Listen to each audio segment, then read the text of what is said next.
Nangatsika ny varotra zava-pisotro na misy alkôla na tsy tamin'ny fankalazana ny fetin'ny faran'ny taona teo iny.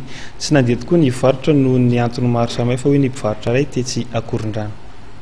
Nangatsika ny tsena nandritra ny fetin'ny faran'ny taona araka ny nambaran'ny mpivarotra iray etsy Akorondrano.